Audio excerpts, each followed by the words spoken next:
Class 8 ৰ ছাত্ৰ ছাত্ৰীৰ কাৰণে মই এটা নতুন এটা ভিডিঅ' লৈ আহিলো যেটো ভিডিঅ'ত তোমালোকক আজি পঢ়া হ'ব প্ৰাণীৰ প্ৰজনন reproduction in animals lesson number 9 এইটো ভিডিঅ'ত তোমালোকক প্ৰজননৰ বিষয়ে পঢ়াব প্ৰজননৰ প্ৰকাৰসমূহ প্ৰজনন কাক বোলে আৰু অপ্ৰজনন কি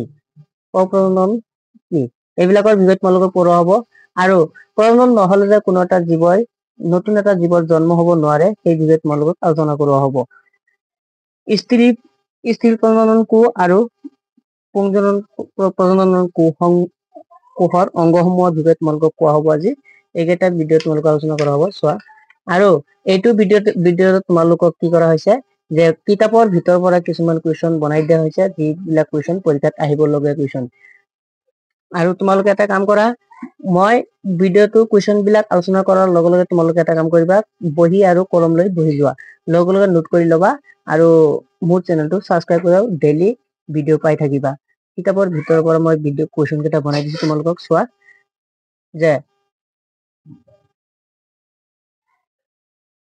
প্ৰাণীৰ প্ৰজনন যে প্ৰজনন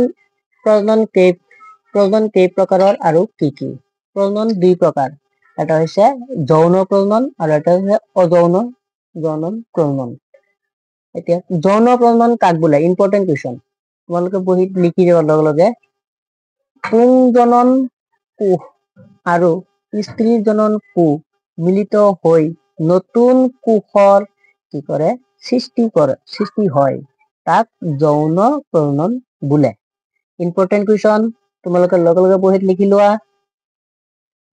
3 নম্বৰ কুৱেশ্যনত আছে পুংজনন কোষৰ অংগসমূহ কি কি পুংজনন কোষৰ অংগসমূহ আমি লিখিব লাগিব তোমালোকৰ ছবিত দেখা পাইছা যে পুংজনন কোষৰ অংগসমূহ কি কি সেই ছবি সহকাৰে তোমালোকে মুখস্থ কৰি ল'বা অংগসমূহৰ নাম মই লিখি দিছো ইয়াত যে এযোৰ অণ্ডকোষ দুডাল শুক্ৰবাহী নলী আৰু এটি লিংগ এইবিলাক হৈছে আমাৰ কি পুংজনন কোষৰ অংগ এই তোমালোকে ছবিত দেখা পাইছা নহয় এই ছবিবিলাক হৈছে আমাৰ কি পুংজনন কোষৰ অংগসমূহ যে প্ৰথম আছে কি শুক্ৰবাহী নলী আৰু এটা আছে লিংগ আৰু এটা আছে কি অণ্ডকোষ এইবিলাক হৈছে আমাৰ কি পুংজনন কোষৰ অংগসমূহ আৰু এইটো যে দেখা পাইছা এইটো হৈছে আমাৰ কি পুংজনন কোষৰ লিংগ বুলি কোৱা হয় এতিয়া চোৱা 2 নম্বৰ চিত্ৰত চোৱা যে স্ত্ৰী জনন কোষৰ অংগৰ সমূহ কি কি এটা হৈছে ডিম্ববাহী নলী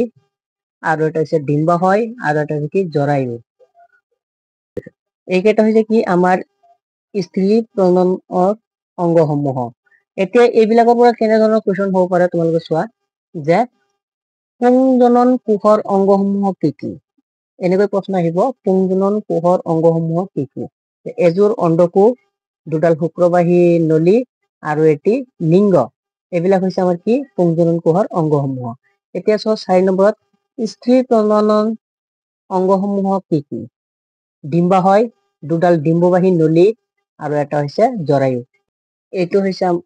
এইটো হৈছে আমাৰ স্ত্ৰী প্ৰজননৰ অংগসমূহ এইবিলাক হৈছে আমাৰ অংগ তোমালোকে মুখস্থ কৰি ল'বা যে আৰু এটা হৈছে কি নিষেচন কাক বোলে পুংজনন কোষৰ শুক্ৰাণু আৰু স্ত্ৰীজনন কোষৰ ডিম্বাণুৰ মিলনকে নিষেচন বোলে যে নিষেচন কাক কয় পুংজনন কোষৰ শুক্ৰাণু আৰু স্ত্ৰীজনন কোষৰ ডিম্বাণুৰ মিলনকে নিষেচন বোলে 5 নম্বৰ কুৱেশ্যন গোটেইকেইটা ইম্পৰ্টেন্ট তোমালোকে চাই যাবা দেই এতিয়া ছয়ফালে চোৱা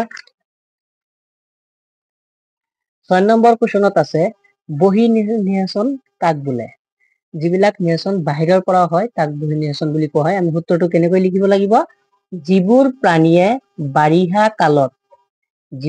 কি কৰে বাৰিষা কালত পুখুৰীত বা কম সোঁত থকা মানে পানীৰ সোঁত এইটো পানীৰ সোঁত বুজাইছে সোঁত থকা জান জুৰিত কণী পৰাৰ পিছত সেইবোৰৰ ওপৰত শুক্ৰাণু ত্যাগ কৰে এইদৰে মাতৃদেহৰ বাহিৰত এটা পুং আৰু স্ত্ৰী জনন কোষৰ মিলন হয় তাক কি বুলি কোৱা হয় বহি নিষেচন বুলি কোৱা হয় এতিয়া চোৱা কুৱেশ্যনৰ এনসাৰটোত কি কৈছে যে যিবোৰ প্ৰাণীয়ে বাৰিষা কালত পুখুৰী নাইবা নদ নদীত কি কৰে কণী পাৰে এই কণীবিলাক কম সোঁত থাকিব লাগিব মানে পানীৰ ধাৰ বেছি থাকিব নালাগে সেইখিনি টাইম কি কম সোঁত সুত থকা প্ৰাণীবিলাকৰ কণী পৰা সেই কণীৰ ওপৰত যেতিয়া মতা এটাই যেতিয়া তাৰ ওপৰত শুক্ৰাণু ত্যাগ কৰে তেতিয়া তাক কি বুলি কোৱা হয়, তাৰ পৰা নতুন এটা জীৱৰ জন্ম হয়, তাক কি বুলি কয় বহি নিৰ্বাচন বুলি কোৱা হয়। উদাহৰণ লিখি দিছো মই, যেনে ভেকুলী কণী পানীৰ ওপৰতে পাৰে, তেতিয়া তাৰ ওপৰত আন এটা ভেকুলীয়ে মতা ভেকুলী কি কৰে শুক্ৰাণু ত্যাগ কৰে, তেতিয়া নতুন এটা ভেকুলীৰ পোৱালি জন্ম হয়। এইটো হৈছে কি যে বহি নিৰ্বাচন। মাছ এনেধৰণৰ উদাহৰণ হৈছে কি মাছ, এইবিলাক হৈছে আমাৰ বহি নিৰ্বাচন। এতিয়া 7 নম্বৰ প্ৰশ্ন চোৱা, দ্বৈত বিভাজন কাক বোলে? Important question.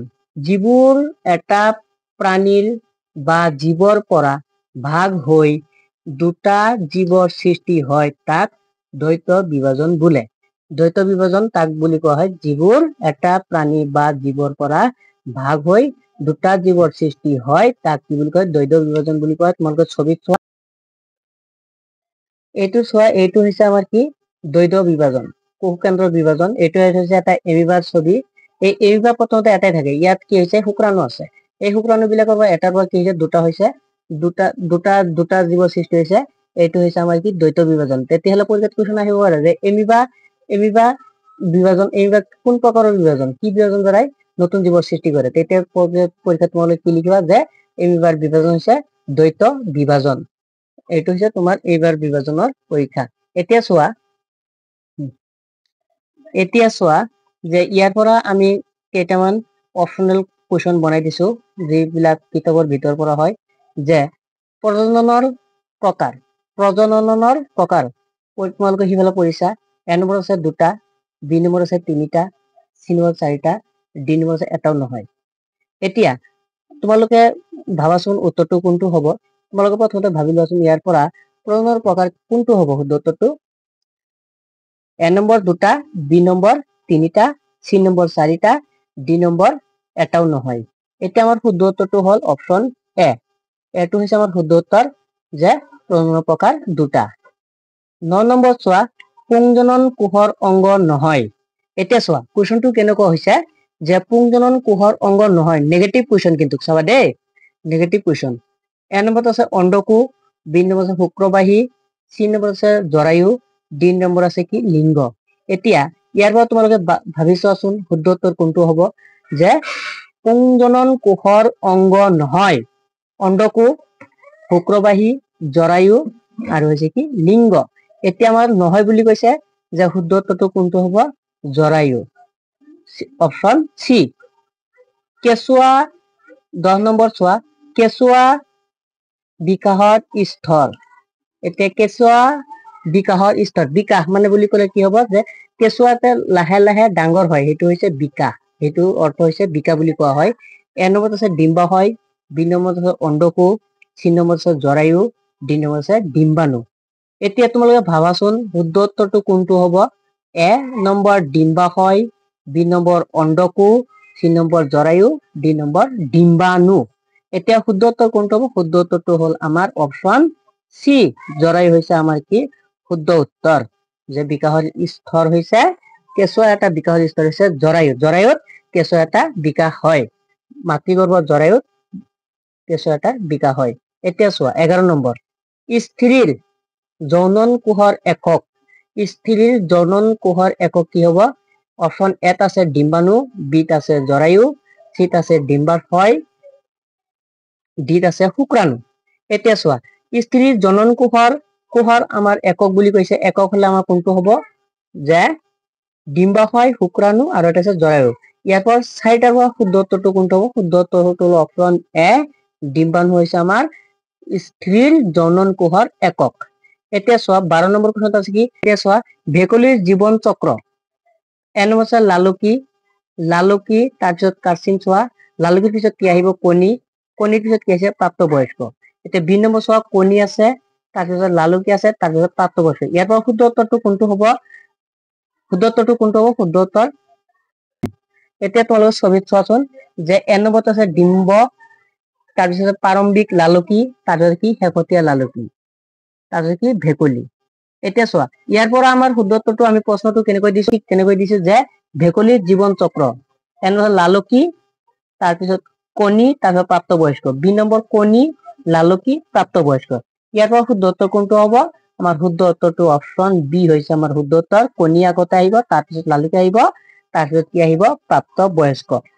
তোমালোকে মোৰ চেনেলত ভিডিঅ' পাই থাকিবা আৰু ছচিয়েল সায়েন্সৰ ভিডিঅ' কেইটা পাই থাকিবা। তোমালোকে মোৰ চেনেলটো ছাবস্ক্ৰাইব কৰি দিবা আৰু সেই মই দিয়া নোটখিনি তোমালোকে লগে লগে লিখি যাবা আৰু চাই যাবা।